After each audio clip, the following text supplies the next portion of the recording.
Hi welcome back. ഇന്ന് നമ്മൾ ചെയ്യാൻ പോകുന്നത് ഇതുപോലെ പഴയ കറ പിടിച്ച അല്ലെന്നുണ്ടെങ്കിൽ അഴുക്ക് പിടിച്ച പ്ലേറ്റുകൾ നല്ല പുത്തം പുതിയതുപോലെ വെളുപ്പിക്കാനുള്ള ഒരു ടിപ്പും ആയിട്ടാണ്. ഇപ്പോൾ നമ്മളൊക്കെ ഈ മെലാമിൻ അല്ലെങ്കിൽ ഫൈബർ പ്ലാസ്റ്റിക് ഇതുപോലെയുള്ള പ്ലേറ്റ് വാങ്ങിക്കാറുണ്ട്. വാങ്ങിച്ച് കുറേ നാൾ യൂസ് ചെയ്ത് കഴിയുമ്പോൾ ഇതുപോലെയുള്ള അഴുക്ക് കറയൊക്കെ ചേർന്നിട്ട് മഞ്ഞക്കറയെല്ലാം ചേർന്നിട്ട് ഇങ്ങനെ ഒരു പിടിച്ച് ആകെ വൃത്തികേടാവും. ഇങ്ങനെ വൃത്തികേടായി കഴിഞ്ഞാൽ പിന്നെ നമുക്ക് അത് യൂസ് ചെയ്യാൻ തന്നെ ഒരു മടി തോന്നും. നമ്മൾ എത്ര കഴുകിയാലും സോപ്പും വെള്ളവും ഉപയോഗിച്ച് എത്ര കഴുകിയാലും ഈ ഒരു കറ മാറത്തുമില്ല. പിന്നെ നമ്മൾ സ്ക്രബ്ബറൊക്കെ ഇട്ട് ഉരച്ച് കഴുകുവാണെങ്കിൽ ഇതിൽ ഉരഞ്ഞിട്ട് ആകെ വൃത്തികേടായി കൂടുതൽ അഴുക്കാവാനും ചാൻസ് ഉണ്ട്.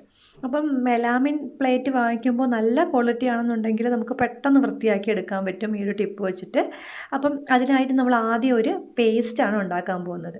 ആ പേസ്റ്റിലേക്ക് ഞാനിവിടെ 1 ടീസ്പൂൺ സോഡാപ്പൊടി, നമ്മുടെ സാധാരണ സോഡ ഉണ്ടല്ലോ, നമ്മൾ അപ്പത്തിനൊക്കെ ഉപയോഗിക്കുന്ന അപ്പക്കാരം, ബേക്കിംഗ് സോഡ, അതാണ് ഞാൻ എടുത്തിരിക്കുന്നത്. ഇതിപ്പോൾ ഒരു പ്ലേറ്റ് കഴുകാനായതുകൊണ്ടാണ് 1 ടീസ്പൂൺ എടുത്തത്. ഇപ്പം നിങ്ങൾ 2-3 പ്ലേറ്റൊക്കെ കഴുകുന്നുണ്ടെന്നുണ്ടെങ്കിൽ കുറച്ച് കൂടുതൽ എടുക്കാം കേട്ടോ.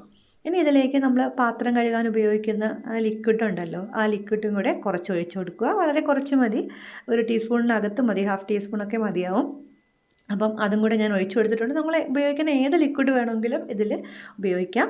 പിന്നെ 1 ടീസ്പൂൺ ഉപ്പിട്ട് കൊടുത്തിട്ടുണ്ട്. അപ്പം നല്ലൊരു സ്ക്രബ്ബർ കൂടിയാണല്ലോ ഉപ്പ്, പിന്നെ അഴുക്കൊക്കെ പോകാൻ വേണ്ടിയിട്ട് വളരെ നല്ലതാണ്. പിന്നെ ഞാൻ ചേർക്കുന്നത് വിനാഗിരിയാണ്. ഇപ്പം നമ്മൾ സാധാരണ വൈറ്റ് വിനാഗിരി ഉണ്ടെന്നുണ്ടെങ്കിൽ അത് യൂസ് ചെയ്യാം കേട്ടോ. എൻ്റെ കയ്യിൽ ഇപ്പം ഈ ഒരു ബ്രൗൺ കളർ വിനാഗിരി ഇരിപ്പുണ്ടായിരുന്നു. അപ്പോൾ അത് ഞാൻ സാധാരണ ഫുഡിൽ ഉപയോഗിക്കാറില്ല, അതുകൊണ്ട് ഞാൻ ക്ലീനിങ് പർപ്പസിന് എടുത്തേ ഉള്ളൂ. വൈറ്റ് വിനാഗിരി ഉണ്ടെങ്കിൽ അതാണ് ഏറ്റവും നല്ലത് കേട്ടോ. അപ്പോൾ ഞാൻ ബ്രൗൺ കാണിച്ചു എന്ന് വെച്ചിട്ട് ബ്രൗൺ വെച്ചിട്ട് ചെയ്യാവുന്നൊന്നുമില്ല. അപ്പോൾ വിനാഗിരി ഒഴിച്ച് കഴിഞ്ഞാൽ ഇതുപോലെ നല്ല പതഞ്ഞ് പൊങ്ങി വരും. അപ്പോൾ നന്നായിട്ടൊന്ന് മിക്സ് ചെയ്ത് കൊടുക്കണം. നമ്മുടെ ആ ഒരു സോപ്പിൻ്റെ ലിക്വിഡ് ഒഴിച്ചത് കൊണ്ട് അതിൽ നല്ല പതയുണ്ടാവും. പിന്നെ സോഡാപ്പൊടിയും വിനാഗിരിയും കൂടി ചേരുമ്പോൾ ഇതുപോലെ ഒരു പതയുണ്ടാവും. അപ്പോൾ നല്ല മിക്സ് ചെയ്ത് ആ ഒരു പേസ്റ്റ് തയ്യാറാക്കി വെക്കുക. അതായത് കണ്ടോ, അപ്പോൾ നമ്മൾ വൈറ്റ് വിനാഗിരിയാണ് യൂസ് ചെയ്യുന്നുണ്ടെങ്കിൽ നല്ല വൈറ്റ് കളർ ഒരു പേസ്റ്റ് ആയിരിക്കും. ഞാൻ ബ്രൗൺ യൂസ് ചെയ്തുകൊണ്ടാണ് ഇങ്ങനൊരു കളർ വന്നത്. അപ്പം നമ്മൾ ഈ ഒരു പേസ്റ്റ് വെച്ചിട്ടാണ് ഈ പാത്രം കഴുകാൻ പോകുന്നത്. അപ്പം നമുക്കിത് എങ്ങനെയാണ് കഴുകുന്നതെന്ന് നോക്കാം. അപ്പം ഞാനൊരു പാത്രത്തിലേക്ക് ഇതങ്ങ് ഒഴിക്കുവാണ്. ഫുള്ള് ഒഴിക്കണമെന്നില്ല, കുറച്ച് വെച്ചിട്ട് ബാക്കി ഒഴിച്ചാലും മതി. അപ്പോൾ ഞാനിതിലേക്ക് ഒഴിച്ചു കൊടുത്തിട്ടുണ്ട്. ഇനി നമ്മളിതിൽ സ്റ്റീൽ സ്ക്രബ്ബറൊന്നും ഉപയോഗിച്ച് കഴുകാൻ പാടില്ല. ഞാനിപ്പോൾ ഇതുപോലൊരു സ്പഞ്ച് ബാക്കിൽ ചെറിയൊരു സ്ക്രബ്ബർ പോലെ ഉണ്ട് ഇതിൽ, അപ്പോൾ അത് കുഴപ്പമില്ല. അപ്പോൾ അത് വെച്ചിട്ടാണ് കഴുകുന്നത്. അല്ലെന്നുണ്ടെങ്കിൽ നമ്മൾ ടൂത്ത് ബ്രഷ് ഉണ്ടല്ലോ, അത് വെച്ചിട്ട് വേണമെങ്കിൽ കഴുകാൻ കേട്ടോ. ഇടഭാഗങ്ങളൊക്കെ കഴുകാൻ അത് ഉപയോഗിക്കാം. പക്ഷേ ഈ ഒരു സ്പഞ്ചാകുമ്പോൾ സോഫ്റ്റ് ഭാഗവും കുറച്ച് ഹാർഡ് ഭാഗവും ഉള്ളതുകൊണ്ട് നല്ല ഈസി ആയിട്ട് കഴുകാൻ പറ്റും. ഇത് ഒരുപാട് ഉരച്ച് കഴുകേണ്ട ആവശ്യമൊന്നുമില്ല. നന്നായിട്ടൊന്ന് അഴുക്കുള്ള ഭാഗത്ത് തേച്ച് പിടിപ്പിക്കുക. ജസ്റ്റ് ഇതുപോലെ ഒന്ന് നമ്മൾ സാധാ സോപ്പിട്ട് പാത്രം കഴുകില്ലേ, അതുപോലെ ഉരച്ചാൽ മതിയാവും. അപ്പോൾ അതുപോലെ മുകൾ ഭാഗത്തും താഴ്ഭാഗത്തും അടിഭാഗത്തും ചെയ്യണം.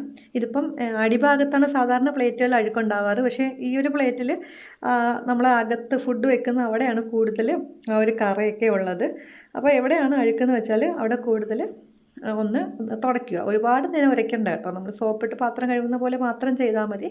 പിന്നെ ഇത് ഉടനെ അങ്ങ് കഴുകാൻ പാടില്ല, ജസ്റ്റ് കുറച്ച് നേരം വെച്ചിരിക്കണം. നമ്മളിത് ഉരച്ചില്ലെങ്കിൽ തന്നെ കുറച്ച് നേരം ഈ ഒരു പേസ്റ്റ് തേച്ച് വയ്ക്കുമ്പം തന്നെ ഇതങ്ങ് നന്നായിട്ട് ക്ലീൻ ആയിക്കോളും. അപ്പം ഞാനിപ്പം വെക്കുന്നതിന് പകരം ഇതൊന്ന് ജസ്റ്റ് തുടച്ച് കാണിക്കുന്നതേ ഉള്ളൂ. അല്ലാതെ കുറച്ച് നേരം ഇങ്ങനെ തന്നെ ഇത് സ്പ്രെഡ് ചെയ്തിട്ട് വെച്ചിരുന്നാലും മതി. കണ്ടോ, ഇപ്പം അഴുക്കൊക്കെ ഇളകി ആ പ്ലേറ്റിൻ്റെ മിഡിൽ ഭാഗമൊക്കെ നല്ല വെളുത്ത് വരുന്നത് നിങ്ങൾക്ക് കാണാൻ പറ്റും. അടിഭാഗത്ത് പിന്നെ അല്ലെങ്കിലും കുറച്ച് അഴുക്കേ ഉണ്ടായിരുന്നുള്ളതുകൊണ്ട് തന്നെ പെട്ടെന്ന് വൃത്തിയായിട്ടുണ്ട്. അപ്പം ഈ ഒരു പേസ്റ്റ് നമ്മുടെ സാധാരണ സെറാമിക് ആണെങ്കിലും മെലാമിൻ, ഫൈബർ, പ്ലാസ്റ്റിക് എല്ലാ പ്ലേറ്റിലും ചെയ്യാവുന്നതാണ് കേട്ടോ. ഇപ്പം ഞാൻ കഴുകിയെടുത്തപ്പോൾ കണ്ടോ, നല്ല വെളുത്ത് നല്ല വെട്ടിത്തിളങ്ങുന്ന നല്ല പ്ലേറ്റ് കിട്ടിയിട്ടുണ്ട്. നമുക്ക് ഇങ്ങനെയുള്ള പഴയ പ്ലേറ്റൊക്കെ വീട്ടിലുണ്ടെന്നുണ്ടെങ്കിൽ അതൊന്നും കളയാതെ തന്നെ ഇങ്ങനെ ഒന്ന് കഴുകിയെടുക്കുവാണെങ്കിൽ, മാസത്തിലൊരിക്കൽ ഇങ്ങനെ ഒന്ന് കഴുകിയെടുക്കുവാണെങ്കിൽ ആ മഞ്ഞക്കറിയൊക്കെ മാറിയിട്ട് പുതിയ പ്ലേറ്റ് പോലെ നല്ല വെളുത്ത് കിട്ടും. നല്ല ഒരു കളർ തന്നെ വന്നിട്ടുണ്ട്. പിന്നെ നിങ്ങൾക്ക് ഇത് സ്പഞ്ചിന് പകരമായിട്ട് ചകിരി വെച്ചിട്ട് വേണമെങ്കിൽ നന്നായിട്ട് കഴുകാൻ കേട്ടോ. സ്റ്റീലിൻ്റെ സ്ക്രബ്ബർ ഉപയോഗിക്കേണ്ട എന്നേ ഉള്ളൂ.